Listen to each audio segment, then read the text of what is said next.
एक बालक ने भगवान शिव को ही पेड़ के साथ रस्सी से बांध लिया। आखिर क्यों?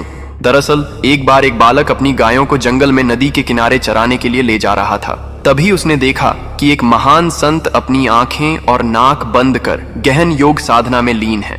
बालक थोड़ी देर तक संत को बड़े ध्यान से देखता रहा। कुछ समय बाद उससे रहा नहीं गया और उसने उत्सुकता से संत से पूछ ही लिया कि वे यह सब साधना क्यों कर रहे हैं। संत ने जवाब दिया, मैं भगवान शिव के दर्शन प्राप्त करने के लिए यह साधना कर रहा हूँ। थोड़ी देर बाद संत वहां से चले गए। संत के जाने के बाद बालक ने भी उन्हीं योग क्रियाओं को दोहराना शुरू कर दिया। उसने संकल्प लिया कि आज वह भगवान के साक्षात दर्शन करके ही रहेगा। बालक ने अपनी आंखें बंद कर लीं और नाक को जोर से दबा लिया। सांस रुकने से उसकी प्राण निकलने की स्थिति आ गई। उधर कैलाश पर्वत पर भगवान शिव का आसन डोलने लगा। शिवजी ने ध्यान लगाया और देखा कि एक बालक उनके दर्शन की लालसा में कठोर तपस्या कर रहा है। बालक के हठ और भक्ति से प्रसन्न होकर भगवान शिव तुरंत प्रकट हो गए। वे बोले, अरे ओ बालक, बस करो अब तुम्हारी यह तपस्या, मैं स्वयं तुम्हें दर्शन देने आया हूँ। बालक ने आंखें बंद रखते हुए ही इशारे से पूछा, आप कौन हैं? भगवान शिव ने उत्तर दिया, मैं वही भगवान शिव हूँ जिनके दर्शन के लिए तुम इतनी कठोर साधना कर रहे हो। बालक ने आंखें खोलीं